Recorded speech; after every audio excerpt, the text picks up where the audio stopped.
appuyer ici, juste. Ah voilà. Ouais, c'est bon. Ah ouais, là c'est bon. Ouais, il fallait appuyer ici. Alors, ça serait bien qu'on puisse terminer.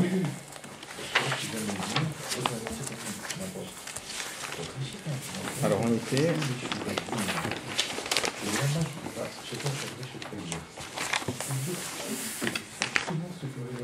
Alors, on était page P-Guimel. On était à la fin du paragraphe Red, c'est-à-dire page P-Guimel à la fin du paragraphe Red. Alors, qu'est-ce qu'on avait vu? On était en train d'expliquer le lien de Agashat Yehuda et Yosef. Yehuda s'était approché de Yosef et lui a donné Biyadoni, s'il te plaît que ta lumière vienne en moi. Et on avait expliqué que la demande que Yosef avait fait à Yehuda, que Yehuda avait fait à Yosef, c'est pas simplement qu'il lui demande de donner sa lumière, mais il a dit le fait que tu me donnes ta lumière, tu dois le faire. Pas mitzat tashlemut à toi, mais tu dois le faire vraiment mitzat pour malchut vraiment. On a dit que par exemple dans le dibour d'un homme, ça voudrait dire il y a des fois où le sechel et les midot, l'intellect et les sentiments, ils descendent dans le dibour, mais le but ça serait quoi hein? Ce serait qu'il y ait un supplément dans le sechel et les midot. On avait dit déjà que quand quelqu'un par exemple fait descendre sa compréhension ou ses sentiments dans la parole, la compréhension devient plus claire. Quand on explique quelque chose à quelqu'un, ça devient plus clair. Donc il peut y avoir ce but que ça descende dans la parole, pas pour l'autre. Mais il peut exister cette notion que ça soit pour Shlemut HaSechel, pour la plénitude dans le Sechel, ou la plénitude des Midot. Donc là, Yehuda, il a dit à Yosef, il faut que tu me donnes ta lumière, mitzad moi. Et là, on avait demandé la question, comment c'était possible? On avait demandé au paragraphe Chet, comment c'était possible? Puisque Yosef, c'est un yan de Gilouï, c'est un yan de dévoilement, et lui, il ne peut ressentir que le yan de dévoilement, il ne peut pas ressentir autre chose. Il ne peut pas ressentir la grandeur de Malchut en tant que Malchut. Donc comment c'est possible que Yosef va donner à Yehuda mitzad Yehuda? C'était la question qu'on avait posée avant. Et là, on avait commencé à expliquer tout le lien de Harvut. Le fait qu'on avait dit que quand Israël ou Arevim Zebazé, quand on dit que les Juifs sont responsables les uns pour les autres, il y a aussi le pirouche qu'ils sont Moravim Zebazé et qu'ils sont mélangés les uns avec les autres. Et dans ça, on avait dit qu'il y avait plusieurs niveaux. Il y avait par exemple un niveau dans lequel chacun apporte quelque chose à l'autre. Par exemple, quand la tête, dans le corps par exemple, on dit que chaque partie du corps a une spécificité et un avantage que l'autre n'a pas. La tête, elle a la compréhension et les pieds, ils n'ont pas la compréhension. Les pieds, ils ont le lien de marcher, la tête, elle n'a pas. Chacun des deux apporte à l'autre, à toutes les parties du corps, ce que son lien à lui. Donc à la fin, ils sont mashlimim zedze, ils se complètent l'un à l'autre. Mais la nekuda ici, c'est que c'est une ardout dans lesquelles il y a des différences en vérité. Pourquoi il y a des différences? La tête, c'est une tête, et les pieds, c'est des pieds. Et chacun a sa mala, mais chacun fait bénéficier et partage avec les autres sa mala à lui. De la même façon, chaque juif, c'est la même chose. Chaque juif a une qualité que les autres n'ont pas. Et chaque juif fait bénéficier à tout le clan d'Israël de sa qualité que lui, là. Après, il y a un deuxième inyan. C'est que tous les membres du corps, ils sont mamash 1. Ça veut dire quoi? C'est tous des membres du corps. Dans ce inyan-là, on peut pas dire que la tête, elle est plus un membre du corps que les pieds. Ça n'existe pas, ça. Chacun, il est membre du corps et au même titre. Alors que dans l'autre, chacun, il est la tête dans son lien. Donc, quand il s'agit de comprendre qui est la tête, c'est la tête. Quand il s'agit de marcher, qui est la tête, c'est les pieds. Et qui est en tête, qui est... D'accord?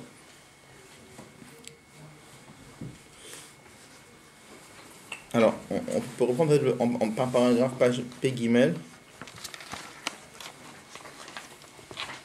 Alors, juste pour vous donner un peu l'idée où on va arriver avec ça, c'est que la tête, par exemple, elle comprend qu'il y a une mala dans les pieds. La tête, elle comprend qu'il y a un avantage dans les pieds. C'est quoi l'avantage? C'est que ça transporte. Mais comment la tête, elle voit ça? Quel avantage la tête, elle voit dans les pieds? Elle voit cet avantage-là que comme la tête, elle ne peut pas marcher, elle a besoin des pieds pour marcher. C'est-à-dire, comment elle voit la mala des pieds par rapport à elle? Pour ça, je les moute. Mais elle peut pas, la tête, elle ne peut pas voir la maladie des pieds en tant qu'eux-mêmes. D'accord? Dans ce yan-là. Ça, c'est quand tu parles de cet arvout dans lequel ils sont tous différents. Parce que chacun a une mala dont il fait bénéficier à l'autre. Mais chacun, comment il voit la mala de l'autre par rapport à lui. Les pieds, ils pourraient ressentir la mala de la tête par rapport au yin de comprendre. C'est-à-dire que comme les pieds, ils peuvent ressentir éventuellement qu'il y a un chisaron qui ne savent pas où est-ce qu'il faut aller. Donc ils ont besoin de la tête pour les diriger. Mais c'est toujours dans leur inyan à eux, dans leur monde à eux, dans leur mal à eux, ils ressentent la nécessité de l'autre. Donc à chaque fois que là, l'un il ressent la mala de l'autre, il ressent la mala de l'autre, mais il ressent l'avantage de l'autre en tant que shlemut, ça peut lui apporter à lui. Pas la mala de l'autre en tant qu'autre. Ça c'est la nekuda qu'on veut, d'accord? Par contre, quand on dit que ce sont tous les membres du même corps, alors c'est tous les membres du même corps. On va voir. Alors, je reprends ici page Pegimel, et quand il dit Veyesh Loma, là où c'est marqué le chiffre 44. Veyesh Loma, on peut dire Darvut Oshel Yehuda, Shinit Kasha Vekesh Chazak, Liot Bishne Olamot, le fait que Yehuda s'est porté garant chez son père, au point qu'il a dit qu'il serait excommunié dans les deux mondes s'il ne ramène pas Binyamin. De où ça vient cette arvout-là? Dans cela brille le fait que tous les juifs c'est un seul etzem, c'est une seule essence, pas que chacun il a une qualité que l'autre n'a pas. C'est beaucoup plus que le lien de Meoravim Zebazé. Meoravim Zebazé, quand on dit qu'ils sont mélangés, comme on l'a vu dans la Ménorah, c'est quoi mélanger? Mélanger, ça veut dire que quand on tape avec le marteau le bloc d'or, ce qui était en haut descend en bas, ce qui était en bas descend en haut. Donc là-bas, c'est que vraiment chacun a une malade dont fait bénéficier les autres. C'est pour ça que c'est. On avait dit, puisqu'ici, il s'agit de quel arvout? Cet arvout qui ressent qu'on est tous le même etsem. Qui peut ressentir ça? Yehuda Davka. Pourquoi? Yehuda, on a dit tout à l'heure, c'est la royauté. De Shoresh Malchut ou Beketer ou Beketer Atzmo ou Pnimut Keter. Parce qu'on avait dit que la royauté, elle prend racine dans Keter et dans Keter, dans la partie profonde de Keter. Chez le Malameit Ralkut, ce niveau de Keter qui est au-delà de tout fractionnement, ce niveau dans lequel tout fait un. Yesh le aussi, il dit on peut rajouter Daledi Shama Yehuda le Yosef qui avdecha Arav et Ana, par le fait que Yehuda a dit à Yosef, moi je me suis porté garant pour le petit garçon, je me suis porté pour Binyamin.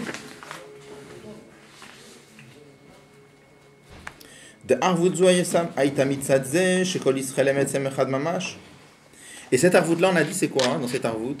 C'est le fait qu'ils sont tous la même essence. On avait dit il a fait sentir ce inyan là chez Yosef au moins biprinat makif.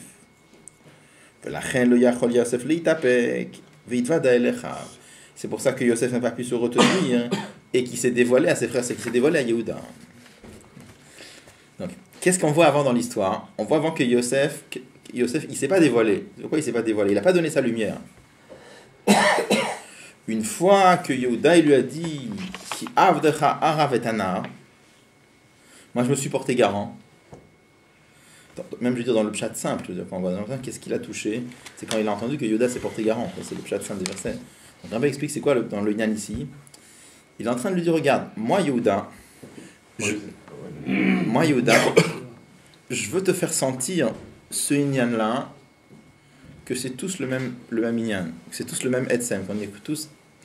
Moi je me suis porté garant, et on avait dit avant, qu'est-ce que ça veut dire qu'il s'était porté garant? De quel madriga de garantie il s'agissait ici?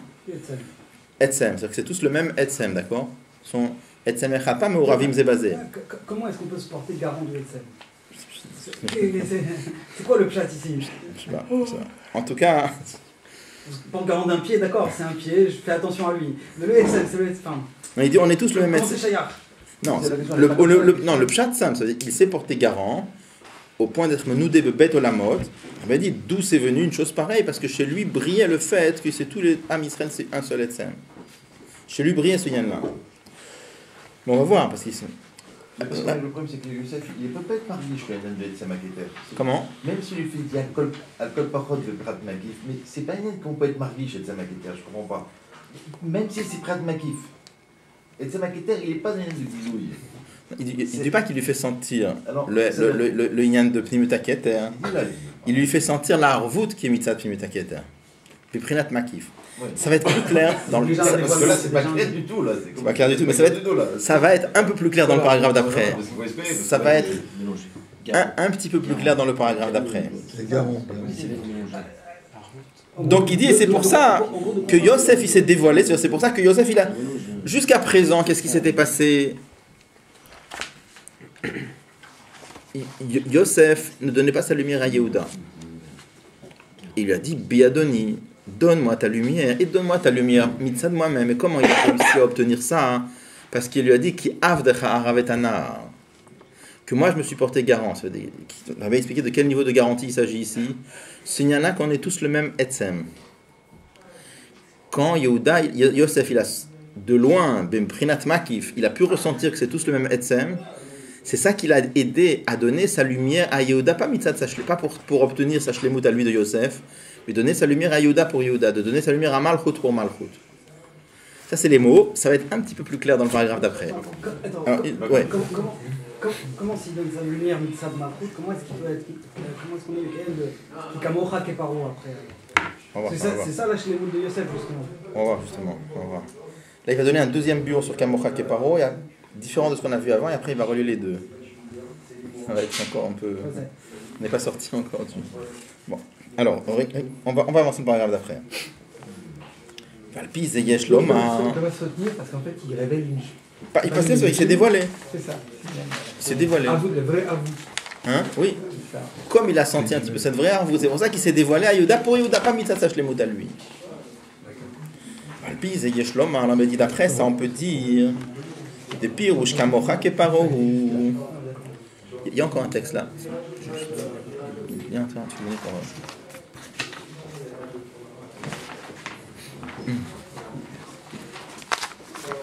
Kamocha keparo, quand il a dit Kamocha keparo, toi Yosef, tu es comme Paro. Ça veut dire quoi? Shegam shorsho ha'amiti de zo Yosef, Kamocha ou betsem haketer. Vous voyez ce qu'il dit là? Il est en train de lui dire, même toi Yosef, ton vrai shoresh, c'est dans Etzem HaKeter. Jusqu'à présent, on avait dit que le shoresh de Yosef, c'est dans Echritzon HaKeter. Mais le ok, alors... du shoresh. Mais le limite du shoresh est toujours dans Etzem HaKeter. Ok, c'est ça. Shelma la merga de Keter, Shewa shoresh de Zo, qui est au-delà du shoresh, qui est au-delà de ce niveau de Keter, qui habituellement est le shoresh de Zo. Paro, le niveau de Paro. Haïnou, c'est-à-dire, Shakavana Behat Salatazo, tout le but, pourquoi Kadosh Baruch Hu a fait un niveau pareil, qui s'appelle Zeher Anpin. Vegam Badarga de Keter Kimu Shoresh Azo. Et même tout le but de ce niveau de Keter, qui est le Shoresh de Zeher Anpin, ou Birde Lashlim Kavana de Pnimuta Keter. Tout le but, c'est quoi c'est de remplir la kavana de Pnimuta Keter. C'est un mot très profond. Il y a juste un petit mot, je ne sais pas ce qu'on comprend, mais j'ai un petit mot. Alors, on parle de shlimut encore une fois. Comment c'est possible qu'on a une shlimut? C'est que le yin de Tsem de Keter, il ne prend pas le yin de shlimut. Ah, pas shlemut, pas shlemut. Comme ça. Hein? La shlima kavana. Ah ouais. Kavana, pas la shlemut. Ça ne marche pas sinon. Bon, il est comme ça. Qu'est-ce qu'on avait vu avant? Avant, on avait vu qu'il y avait... on va parler dans la Neshama, c'est peut-être plus accessible pour nous. Dans la Neshama, on avait vu qu'il y avait des kochot de la Neshama, l'intellect, les sentiments. Et ça, on avait dit que c'est un certain gilouï du nefesh. C'est un dévoilement du nefesh. Après, il y avait le lien de Dibo, la parole. Dans la parole, il y avait deux niveaux, si on peut dire. Il y avait le fait que la parole, elle peut servir de dévoilement, de véhicule pour dévoiler, par exemple, quand quelqu'un parle et qui transmet une chose qu'il a compris, ou quand quelqu'un parle et qui transmet une chose qu'il a ressentie. Donc là, il permet que par le dibour se dévoilent les kochot hanefesh. Qu'est-ce qui brille ici? Un niveau de sechel et de midot beaucoup plus haut que d'habitude. Pourquoi? Tant que l'intellect et les sentiments ils restent dans moi, alors c'est le gilouï, mais c'est le gilouï qui est proche de moi, qui reste dans moi. Quand je dévoile à l'autre, ça veut dire j'amène la lumière de ce que moi je comprends et ce que je ressens dans un endroit où elle n'a rien à faire. On avait dit, rappelez-vous ces mots-là, l'autre c'est comme une autre planète. L'autre c'est un autre monde. Chacun est considéré comme un monde à part. Le fait que la lumière qu'il y a chez Reuven, elle arrive chez Shimon, c'est quelque chose de très très étonnant. Dans le Dibour, il y a un koach à Blikvul qui fait, ce qu'on dit, c'est comme si par exemple il y a une lumière, par exemple elle peut aller jusqu'à une certaine distance, plus elle est forte, plus elle va aller loin, mais elle ne va pas traverser un mur. Si on voit une lumière qui va traverser un mur, alors c'est-à-dire que la lumière elle arrive dans un niveau où elle n'a rien à faire là-bas. La même chose, donc ça serait rien de Blikvul dans la lumière.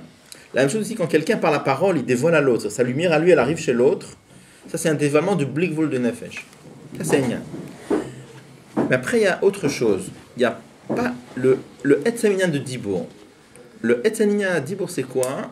C'est une force, une capacité que l'homme il a de sortir de soi. C'est quoi le Inyan? On a dit, c'est un Inyan dans soi-même qui n'est pas soi. Tout le Inyan de Dibour c'est quoi? Le Koach à Dibour, cette force que j'ai de sortir de moi et de l'autre, c'est que dans moi il y a une force qui est, c'est pas un Inyan de moi, c'est pas un Gilouï de moi ça. Et ça on a dit que ça c'est le Mouchrach, ça prend racine dans le Etzem HaNefesh qui est au-delà de Yitpashut HaNefesh. C'est comme si on disait que dans le Nefesh il y a deux choses. Enfin dans le Nefesh il y a deux choses. Dans le Nefesh, il y a une Inyan de Yitpashtut, le fait que le Nefesh peut briller, peut se dévoiler. Et après, dans le Inyan de Nefesh, il y a un niveau de Nefesh qui n'est même pas lié au fait de se dévoiler. C'est déconnecté de l'idée de se dévoiler. Qu'est-ce qui brille dans les Kochot HaNefesh? Ce niveau de Nefesh qui est lié avec Gilou, Yitpashut HaNefesh. Par contre, le Koach HaDibour, il est lié avec quoi? Il est lié avec le Etzem HaNefesh qui est complètement déconnecté du Inyan de Gilou. Bichlal, son Inyan, c'est même pas de se dévoiler. Et c'est pour ça que dans lui, il y a un Inyan qui n'est pas lui, parce qu'il n'est pas limité au fait de devoir se dévoiler.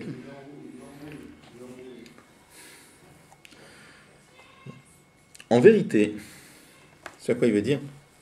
Donc, quand on dit que le Nefesh, que le Dibour, il prend racine dans ce niveau-là, d'accord?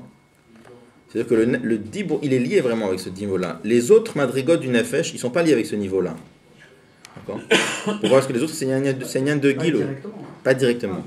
Mais là, il veut dire qu'en vérité, toutes les madrigotes qu'il y a dans le Nefesh sont, oui, liées avec ce niveau-là. Mais simplement, ce n'est pas lié directement.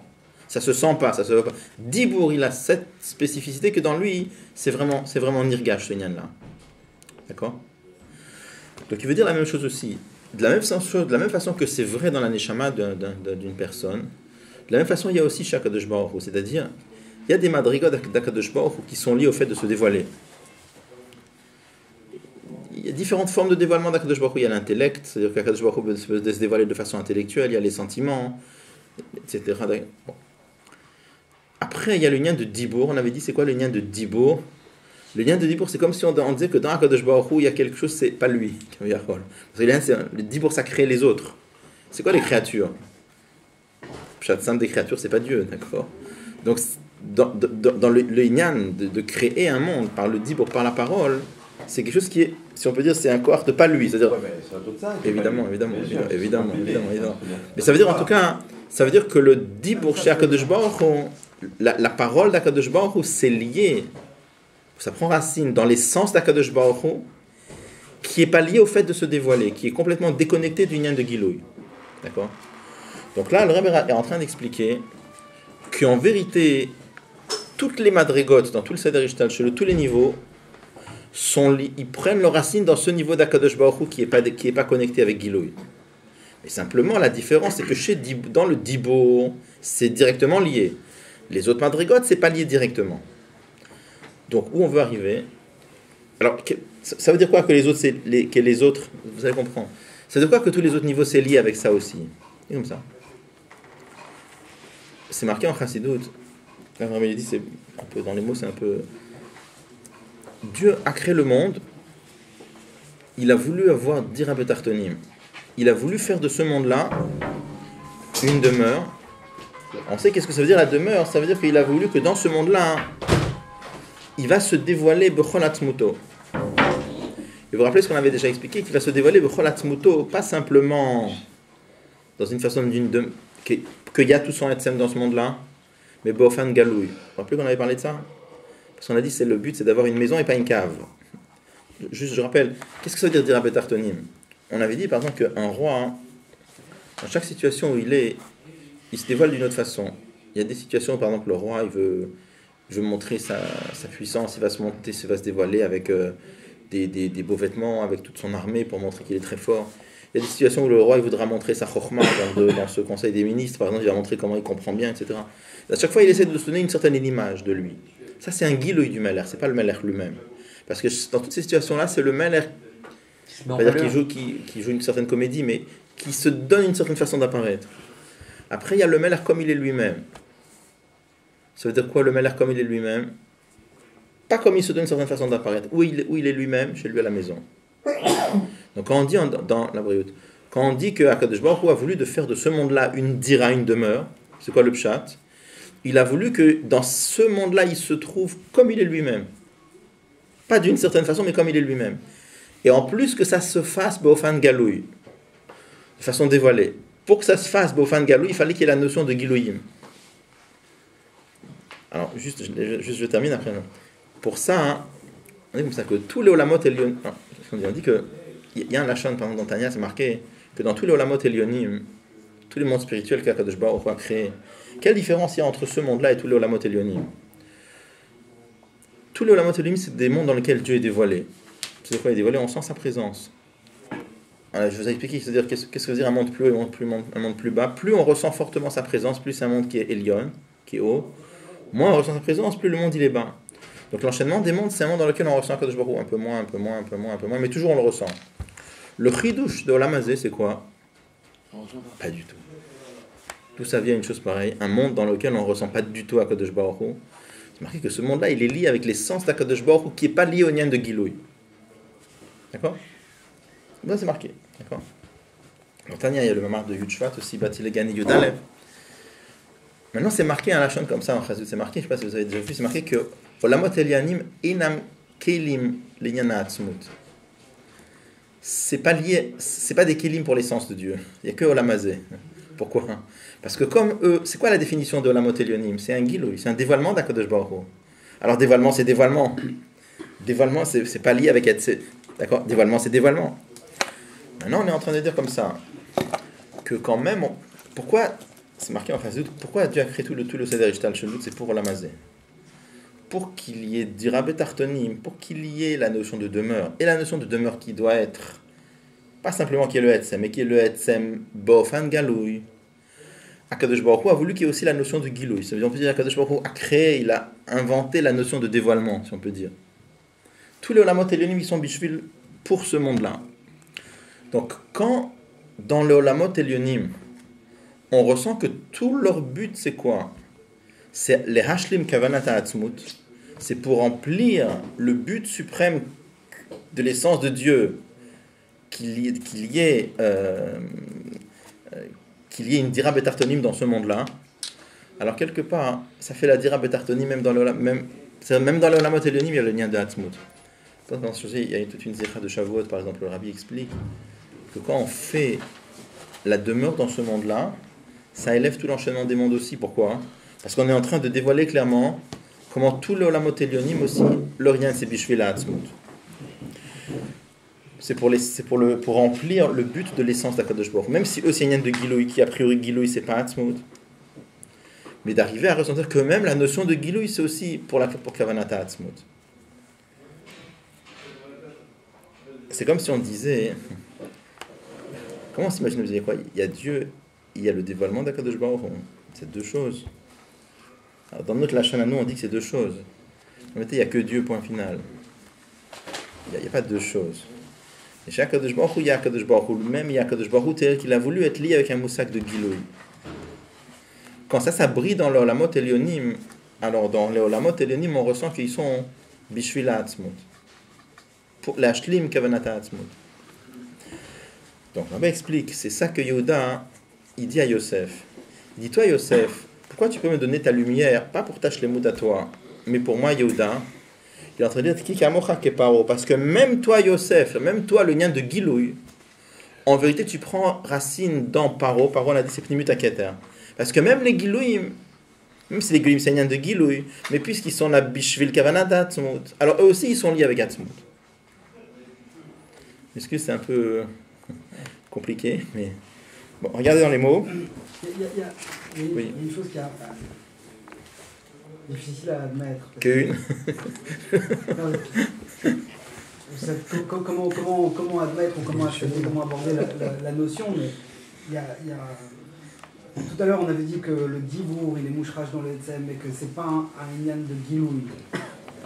Et là, maintenant, on parle de Dirabat Tartonim. On dit, il ne faut pas que ce soit une cave, il faut que ce soit une demeure. C'est pas Chayar. Pourquoi? Finalement, depuis tout à l'heure, on est en train de dire que la notion de Gilouï, elle n'est pas Chayar du Etzem. Et maintenant, on dit que Kadosh Baruch Hu... Ça dépend comment on voit le lien de Gilouï. Si tu vois le lien de Gilouï en tant que Shlemut, ça c'est un lien de Gilouï. Mais si tu vois le lien de Gilouï pas en tant que Shlemut, mais le lien de Gilouï en tant que Kavanat Atzmut, Dieu il a voulu ça. Mais ça c'est une Shlemut, ça justement. Il n'a pas voulu mitzvah de la Shlemut, il a voulu parce qu'il a voulu.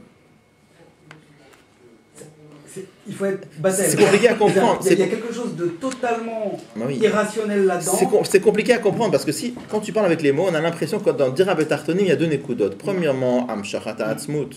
Deuxièmement, qu'Atzmut soit Begilouï. Voilà, okay. Alors c'est marqué clairement que c'est pas de. Nous, dans notre compréhension, on comprend deux nekudot. Le Rabbi dit clairement dans les sirotes, il n'y a pas deux nekudot, il y a une seule nekuda. Nous, on comprend bien ce que c'est qu'une cave. On pourrait très bien vivre dans une cave à la limite. Comment Voilà, Atzmut, il n'est pas lié avec un de Gilouï. On va parler de Gilouï chez lui. Il est Begilout, il n'y a rien de rien. Non, mais il a voulu être lié avec la notion de Gilouï aussi. Mais c'est tout, mais elle est là, la Il y a une sikha, peut-être on va la prendre. Le Rabbi dit que si Akadosh Baruch Hu, il devait ne pas être Begilouï, ça ne serait pas Atzmut. Oui, c'est ça. Si Akadosh Baruch Hu était limité dans le fait qu'il devait rester Behelem, pas Begilouï, ce ne serait pas l'essence d'Akadosh Baruch Hu. La sikha de Vaigash, la fameuse. C'est-à-dire qu'il faut accepter la chose. C'est la volonté de Dieu. Être batel, quoi. Ouais. Être complètement batel, savoir qu'il y a quelque chose de totalement. On fait passer un éléphant par le chat d'une aiguille et il n'y a rien à comprendre, quoi.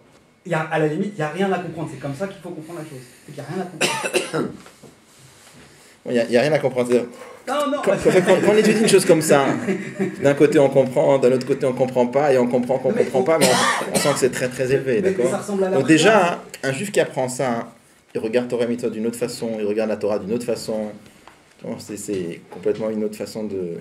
Non mais ça ressemble à la prière, c'est-à-dire dès qu'on essaie de mettre sa tête à l'intérieur, on arrive à des contradictions d'un côté, ensuite on arrive à des contradictions de l'autre. Il y a un moment où il faut accepter. On fait ce qu'on peut. Mais c'est peut-être ça la Kavanah. La Kavanah, c'est de comprendre le maximum, mais le fait même qu'on cherche à comprendre, c'est pas parce que, comme on avait dit, même peut-être on va faire le mamar après de Mishpatim, même comprendre, ça doit être de Kabbalatol Malchut Shamayim. Bon, alors il a dit, c'est-à-dire, regardez comment il dit, Shakavana behat salatazo, la raison pour laquelle Akadosh Baruch Hu a fait émaner le Inyan de Zo, c'est le Inyan Vegam behat darga de keter shehu shoresh azo, et la Kavana aussi, le but, pourquoi Dieu a fait émaner ce niveau de keter qui est le shoresh de Zo, c'est-à-dire chitzonut à keter. Ou berdei lashlim Kavana de pnimut à keter. Le but de tous ces niveaux-là, c'est pour accomplir le but de Pnimut HaKeter. Validé chez Yehuda Prinat Malchut, chez Shor, Pnimut HaKeter, et par le fait que Yehuda Malchut, dont la source est Pnimut HaKeter, le mot Shorsha, il est souligné ici. Pourquoi ? Parce que Keter, sa source, c'est directement Pnimut Malchut, pas indirectement comme les autres. Vaïnou, voyez, il traduit tout de suite. Vaïnou, ça veut dire, il explique pourquoi on dit que Malchut Shorsha, c'est de Pnimut HaKeter, tout vient de Pnimut HaKeter, mais explique. Regardez les mots. Chez Gam Laché, chez Lim Shechalem Mata, même après que Malchut est descendu en bas, Nirgash Ba Ashoresh Shela Pnimut HaKeter, on ressent que sa racine c'est Pnimut HaKeter, dans les autres on ne ressent pas. C'est comme ça, mais on ne le ressent pas. Mais Dibour, Malchut, on ressent, oui. Amar le Yosef Kamocha Keparo, Yosef, Yehuda, il a dit à Yosef, toi tu es comme Paro. Hunar, ça s'est posé, ça s'est mis, ça s'est rentré. Il traduit en yiddish, ça s'est posé. Inyan Zegam be Yosef, même chez Yosef aussi. Pourquoi ? Parce qu'il a dit à Yosef, même toi, ton keter, ton shoresh pnimut keter. Vezé parle boyan biadoni. Ça a fait chez Yosef le lien de biadoni, c'est-à-dire chez Yamshich Hashef le malchut, que Yosef a donné sa lumière à malchut, mais il souligne les mots, enfin il souligne pas, mais bishvil malchut, pour malchut, pas pour sa shlemut à lui. Birtei l'ashtim akavana de pnimut keter. Bon, là, où est-ce qu'on en est ici? Comment traduire maintenant le mot kamocha keparo? C'est une explication. Pourquoi c'est une explication? Yehuda, il est en train de dire à Yosef, comment ça se fait que toi, Yosef, tu peux me donner ta lumière à moi, malchut, pour malchut et pas pour ta shlemut? Parce qu'en vérité, kamocha keparo, ça veut dire quoi? Comme toi-même, ta vraie racine, c'est pnimut keter. C'est pour ça que tu peux me donner ta lumière. Donc ça veut dire ici, qui est la cause et qui est la conséquence? Kamocha keparos, c'est la cause, qui fait que biadoni, tu peux me donner ta lumière pour moi-même. Comment on avait expliqué avant biadoni, comment on avait expliqué avant Kamocha keparo? Autrement, par le fait que tu vas me donner ta lumière, tu vas t'élever au niveau de pnimut keter. Donc là-bas, Kamocha keparo, c'est une conséquence, et là c'est une cause. D'accord?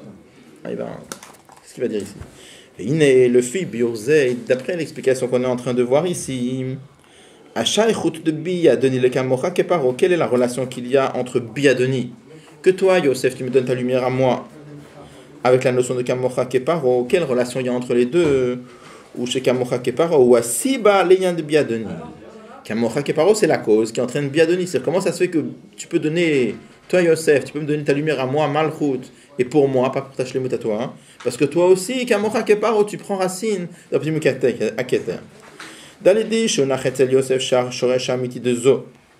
Par le fait que Yosef a ressenti aussi que la vraie source de Zo, c'est-à-dire Hakavana Be'atzalazo, le but final, pourquoi Dieu a fait émaner le lien des Zeranpim, ou Pnimut Keter, c'était pour Pnimut Keter, Ze Evi Oto Salamne, Sheyam Shirachef le Malchut, Bishvil la Malchut, que Yosef va donner sa lumière à Malchut pour Malchut. Pirte l'ashtima kavana de Pnimut Keter, pour accomplir le but de Pnimut Keter. Il y avait une autre explication qu'on avait vue avant dans la relation des deux. C'est quoi? Par le fait que Yosef a donné sa lumière à Malchut pour Malchut, Biadoni, grâce à cela, il va mériter d'arriver au niveau de Pnimut Keter. Donc là-bas, Kamocha Keparo, c'est une conséquence, c'est pas une cause. Kamocha Keparo, Kanal Sivzaïn, comme on l'a expliqué avant dans le paragraphe 7.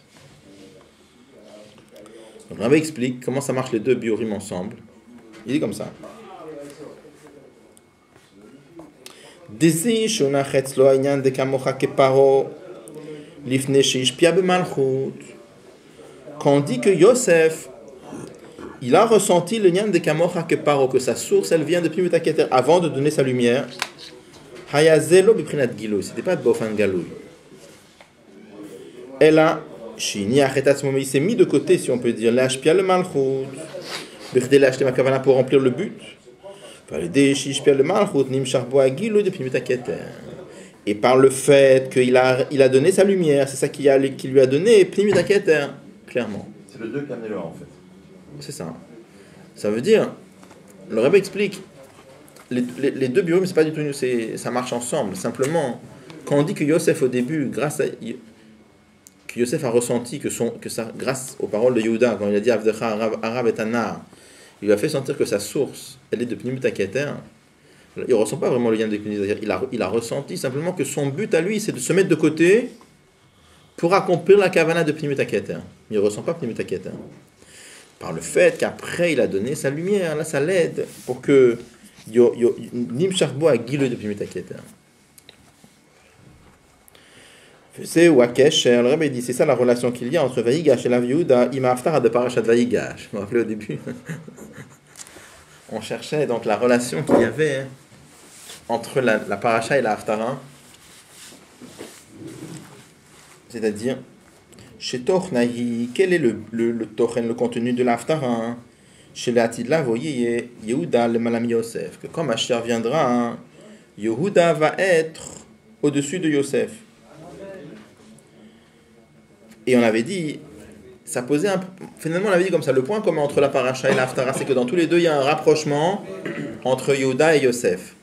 On a dit, mais quand même, c'est gênant. C'est pas tout à fait le même inyan. Pourquoi? Parce que dans la paracha qui est au-dessus, c'est Yosef qui est au-dessus. C'était lui le roi, et Yehuda, il était presque prisonnier, quoi. C'était...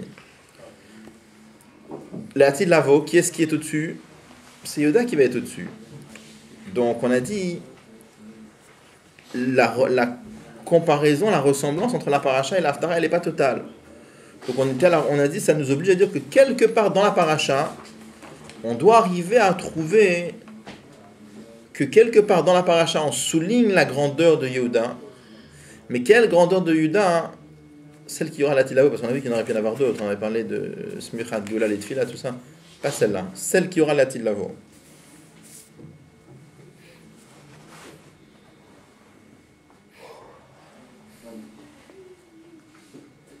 Il dit comme ça. Kigam Agashat. Il dit maintenant on va comprendre la relation. Kigam Agashat Yehuda le Yosef Haïta Bofan, parce que même le rapprochement entre Yehuda et Yosef c'était de façon telle. Yosef a malade. Yosef il a ressenti la grandeur de Yehuda. Pourquoi il a donné sa lumière? Parce qu'il a ressenti la grandeur de Yehuda. Donc on avait demandé où est-ce qu'on sent dans la paracha la grandeur de Yehuda qui aura la Tidlavo. Ben, elle est clairement dans la paracha. C'est pour ça qu'il a donné sa lumière. Et plus que ça, qu'après il reçoit même, il est comme s'il recevait de Yehuda. Par le fait qu'il a donné sa lumière à Yehuda, il a reçu le dévoilement depuis Mutaketer, Kamocha Keparo. Comme ça va être la Tidlavo. Donc ça, c'est là, avec ça, on a répondu à la question qu'on avait posée au début du Mama. Mais quand Yehuda lui a fait sentir qu'on avait même médecine, après ce qu'on a dit dans le bio. Oui. Je ne sais pas qu'il a pas mentionné comme ça, il a plutôt mis qu'on on est pareil. Oui, mais ça veut dire, la malade de Yehuda, c'est quoi? C'est que chez lui, sur le cachère avec Pnimut Akater, il est direct. Oui, mais ça c'est marrant, dans la paracha on ne voit pas ça. Non. Il a juste expliqué qu'il s'est porté garant, c'est-à-dire qu'on a le même médecin. Ouais. Donc, où est la grandeur? Alors pour ça, tu dois me donner à moi, Biadoni. Mais c'est pas la grandeur, ça. Il a incité à donner. Bon. Ok, il a donné incité. Alors, où est la grandeur de Yehuda? Ce qu'on vient juste de voir maintenant, qu'est-ce qu'on vient de voir maintenant? On a dit, avant aussi, il a dit qu'Amocha Keparo, tu étais mouchrage dans Pnimut Aketer. Mais comment tu étais mouchrage dans Pnimut Aketer? Dans une façon que tu ne le ressentais pas. Par le fait qu'il a donné à Yehuda. Il a été Mekabel, mais Yehuda. C'est ça qu'on avait dit dans le mot. Ça l'a amené à la chambre.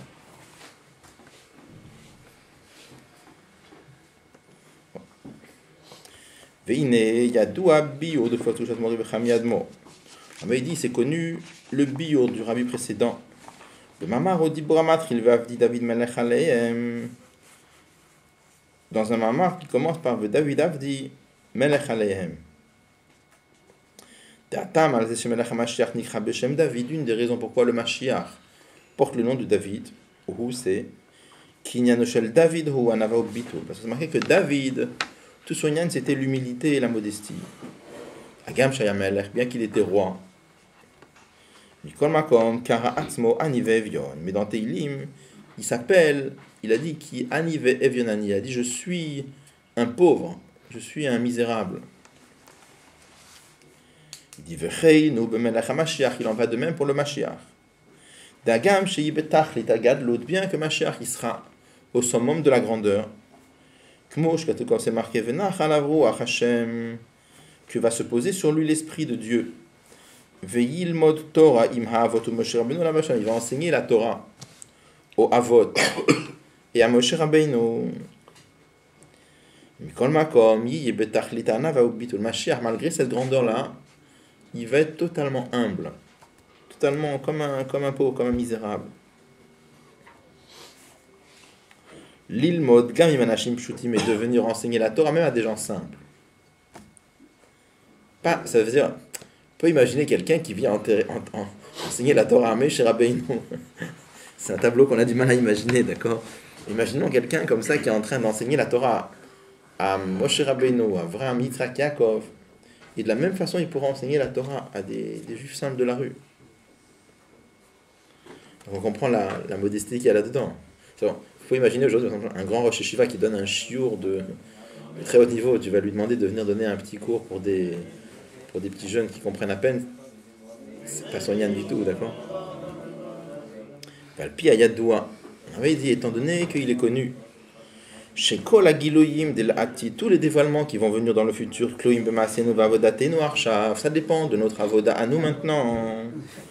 Mouvan, on comprend de là. Chez Mehainyanim, chez Mekarvim, Omarim et Biat Mashiahu. Parmi les choses qui accélèrent l'avenue de Mashiach, c'est quoi? Limud Vafatat Torah, le fait d'enseigner la Torah et de répandre la Torah. Nigle de Torah, Opnim et Torah, toutes les parties de la Torah. Le Kol Echad à tout le monde. Gam la Nashim Shuti, même à des gens très simples. Des fois, on préfère enseigner la Torah à des gens qui ont un très haut niveau de compréhension. On dit non. Le Nyan que Mashiach, c'est d'enseigner la Torah même à des juifs simples. Regardez les mots.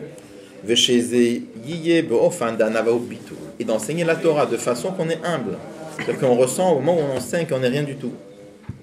Aïnou, c'est-à-dire, regardez les mots.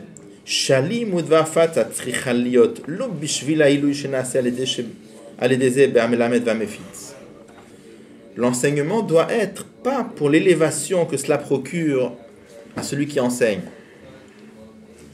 On avait dit avant que quand on enseigne la Torah à des élèves, ça devient beaucoup plus clair chez soi-même. Vous vous rappelez, ça c'était le lien de Dibour, que Dibour ça amène là plus de clarté. Donc la même chose quand tu enseignes la Torah aux autres, ce que tu enseignes ça devient beaucoup plus clair chez toi aussi. C'est pas pour ça qu'on doit enseigner la Torah. C'est pas on doit enseigner la Torah pour devenir soi-même plus bishlemut, non. Elle a bishvela mekablim, on doit enseigner la Torah à l'autre juif pour l'autre juif, pas pour toi. Comme on l'avait dit avant, Biadoni, que Yuda, il avait dit à Yosef, donne-moi ta lumière, pas pour toi, pour que toi tu atteignes ta shlemut, mais pour moi. Avec ça, on avait dit qu'on rapproche encore plus cette Kimayehu de l'accomplissement de la promesse.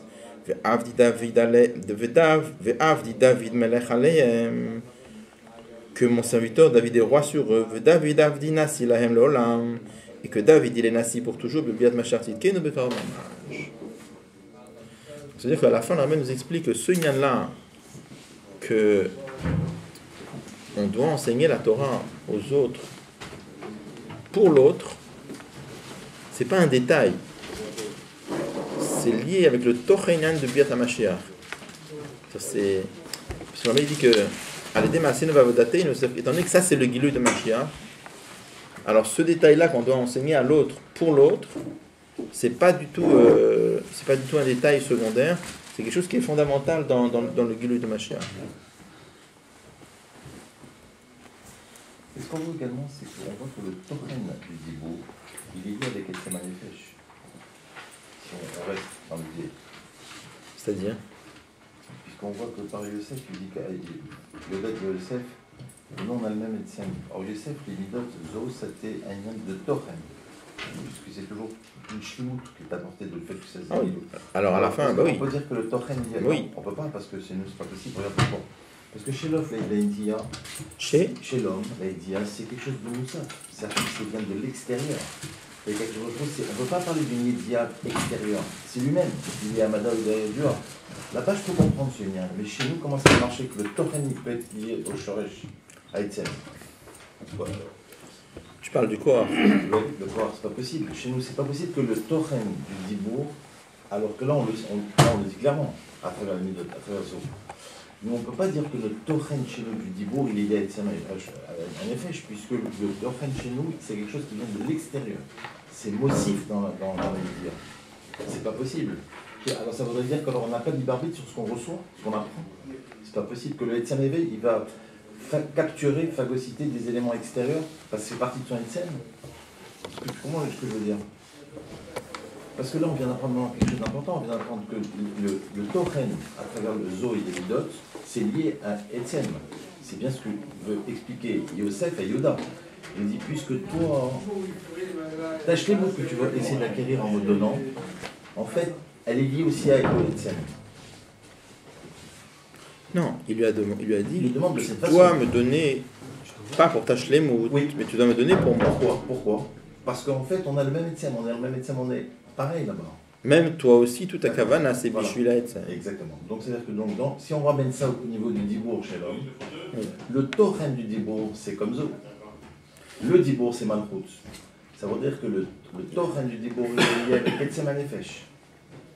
Comme le Dibour lui-même est lié avec Etzem Hanefesh. Le Tochen du Dibour, ça veut dire quoi?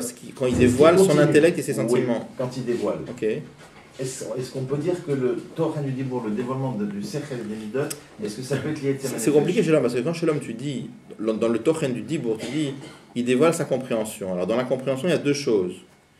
Il y a le fait que lui, il a compris, sa compréhension, et il y a le sujet dans le monde qu'il a compris. Ouais. Alors le sujet dans le monde, ça c'est pas son Etzem Hanefesh. Mais c'est lié avec Mais Etzem Hanefesh. la compréhension que lui, il a du Inyan, D'accord, ça oui. comment? Mais le Tochen, il est lié aussi avec la compréhension du G qui est dans le monde. Un Tochen, quand tu dévoiles un sentiment, une compréhension, c'est pas une compréhension pure que tu dévoiles, c'est une compréhension qui est liée avec des éléments du monde. Oui, mais c'est ma compréhension des éléments du monde. Mais sans les éléments du monde, il n'y a pas de compréhension. Il y a pas une- Tu sais, c'est comme par exemple, tu sais, quand on dit pour Dieu, on dit Hu Amada, Vehu Ayodea, Vehu Ayadoua. Oui. C'est quoi le pshat là-bas? On dit Hu Amada, c'est-à-dire, Akadosh Baruch Hu, il est un. Mada, c'est la force qui permet de comprendre.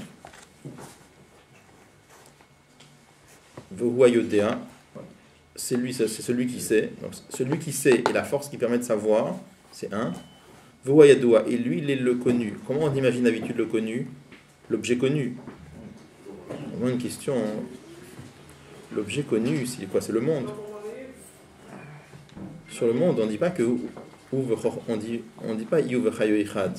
Sur les surot d'Atzilut, on dit Yu v'chayo ichad, mais pas sur le monde. Sur le monde, on dit que le monde il est battel, on ne dit pas qu'il est un avec Dieu.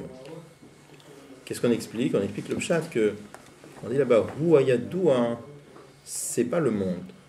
C'est la connaissance que Akadosh Baruch Hu, il a du monde, ça c'est un avec lui, mais pas le monde.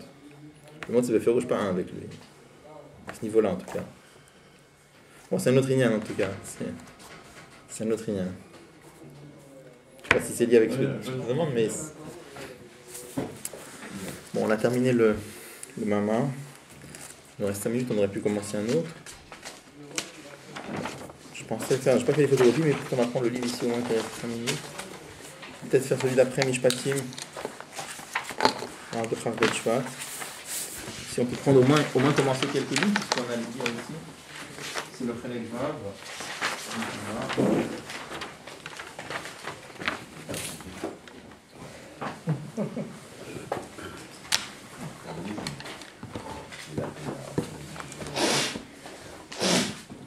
Alors dans celui-là, si vous prenez au moins un pour deux, ici c'est page Kouf Gimel, et dans cette édition-là c'est autre chose. Lequel? Guimel, c'est ça? Kouf Gimel, ouais. 3, 4.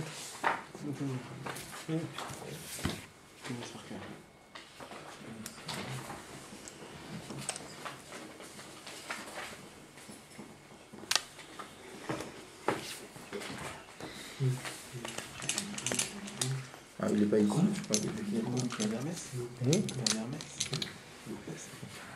c'est... Je me rase mon rasoir électrique. C'est un des points qui sont en train de mettre là. Chose qui peut arriver.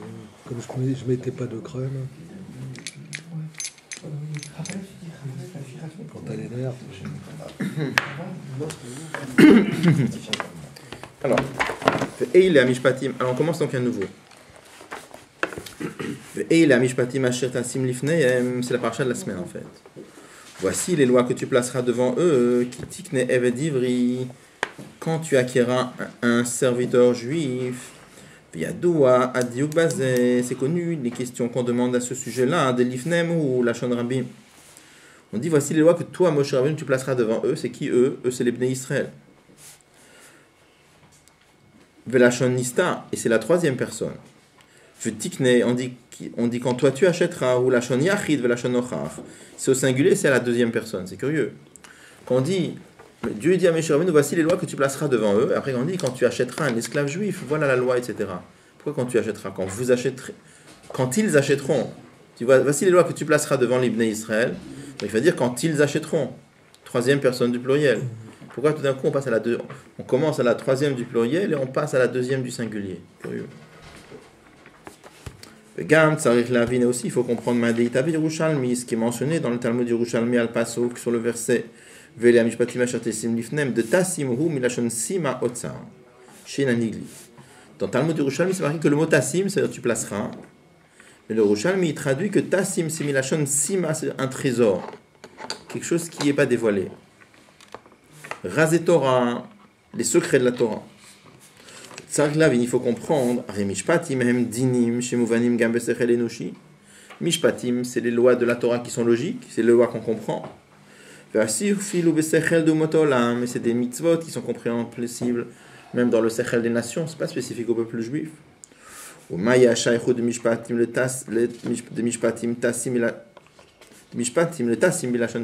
relation y a-t-il entre la notion de Mishpatim, les mitzvot logiques, et les secrets cachés?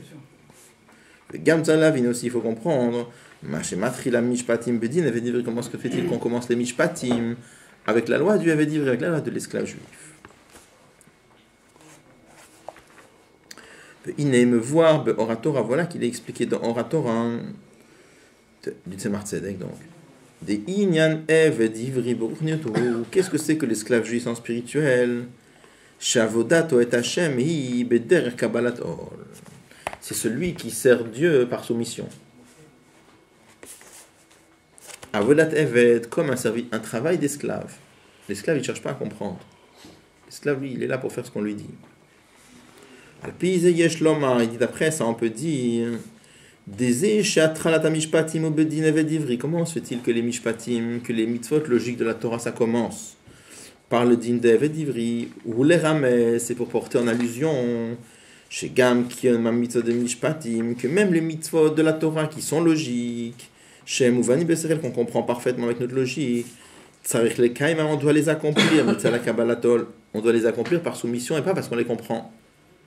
Vederech Avodat Eved, dans une façon comme un esclave. Donc il dit comme ça, le fait que tous les mishpatim, ça commence par le din de Eved Ivri, c'est pour nous porter en allusion l'enseignement suivant, que même les mitzvot logiques, on doit les accomplir, non pas parce qu'on les comprend, on doit les accomplir par soumission totale, comme un esclave qui accomplit la volonté de son maître. Là, il demande une question. La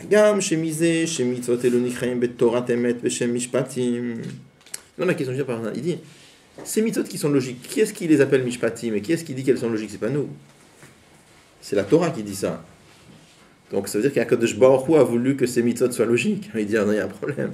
Si Akadosh Baruch Hu, il a voulu que ces mitzvot soient logiques, pourquoi on dit que ces mitzvot-là, on doit les accomplir par soumission? Si Akadosh Baruch Hu lui-même, il a fait qu'il y a des mitzvot qu'on comprend et des mitzvot qu'on ne comprend pas, a priori, ça laisse sous-entendre que celles qui sont compréhensibles, il a voulu qu'on les accomplisse parce qu'elles sont compréhensibles. Dagam, chez mitzvot, chez misé, chez mitzvot elunikraim, betorat, emet, beshem mishpatim. Étant, il dit, bien que, du fait même que ces mitzvot sont appelés par la Torah de vérité, on les appelle mishpatim, des mitzvot logiques.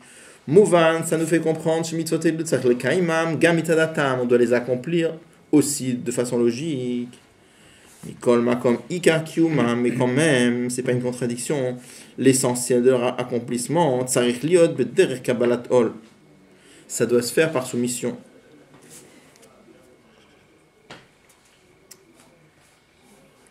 Hein mitzada adam am kemet mitzvot. Alors, juste avant, prenez la note 10. Il renvoie, il dit, regarde, René, Re'esh monaprakim la Rambam, Perekalef, Uva Beoratora.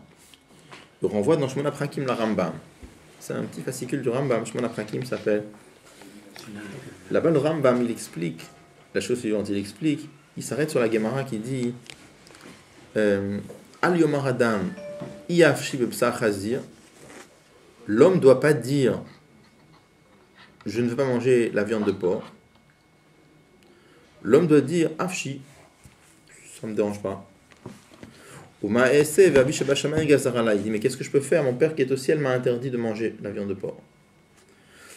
Pourquoi c'est marqué? Ça veut dire qu'un homme ne doit pas dire que la viande de porc, il n'en veut pas parce que lui, il perçoit, il comprend. Non. Il doit dire, moi, ça ne m'aurait pas dérangé, mais Dieu m'a interdit, je ne le fais pas. Le Rambam me demande une question, il dit, c'est marqué dans un pasouk, ou Michelet au collège, je m'en rappelle, c'est marqué Nefesh ra'a iftara'a. Le nefesh d'un méchant désire le mal. Donc il demande la question, il dit c'est contradictoire. Quelqu'un qui est méchant, il est attiré par le mal. Donc il dit, comment la Gemara nous dit de l'autre côté qu'il faut dire moi je veux bien manger de la viande de porc, mais simplement pourquoi je le fais pas? Parce qu'Akadosh Baruch Hu me demande de ne pas le faire. Hein? C'est pas du Avoda. Ça ne demande pas de parler comme ça. Alors, en tout cas, pas parler comme ça. En tout cas, le Rava, ça dépend de Mishpatim ou Chukim. Il dit comme ça. Le Rava, il considère que Chazir, ça rentre dans les Chukim. Donc il dit, des Chukim, des mitzvot qu'on ne comprend pas, alors vraiment, sur ça, on dit que tu dois dire, Afshi, ça ne m'aurait pas dérangé. Et la seule raison pourquoi je ne mange pas de viande de Chazir, parce que Kadosh Baruch Hu m'a interdit. Maintenant, quand il s'agit de Mishpatim, des mitzvot logiques, il faut dire Iafshi, il faut dire je veux pas. Parce que si un homme il vient dire ça m'aurait pas dérangé de tuer et de voler, la seule raison pourquoi je tue pas et je vole pas, parce qu'Akadosh Baruch Hu il m'interdit, ça c'est un rachat. C'est un rachat soumis, c'est déjà pas mal. D'accord? Il est soumis à Dieu, c'est déjà beaucoup. Mais un homme qui fondamentalement, qui lui-même dit ça m'aurait pas dérangé de tuer et de voler, et la seule raison pourquoi je le fais pas, c'est qu'il est corrompu. Donc là-bas, l'homme doit se raffiner. Donc pourquoi le Rabbi ramène ce Shmona Prakim de Rambam? C'est pour souligner que les mitzvot qui sont logiques, Akadosh Baruch Hu veut aussi qu'on les accomplisse à cause de la logique qu'il y a dedans. Pas juste la soumission tout court. D'accord? On va expliquer après, on va s'arrêter ici, mais on reprendra.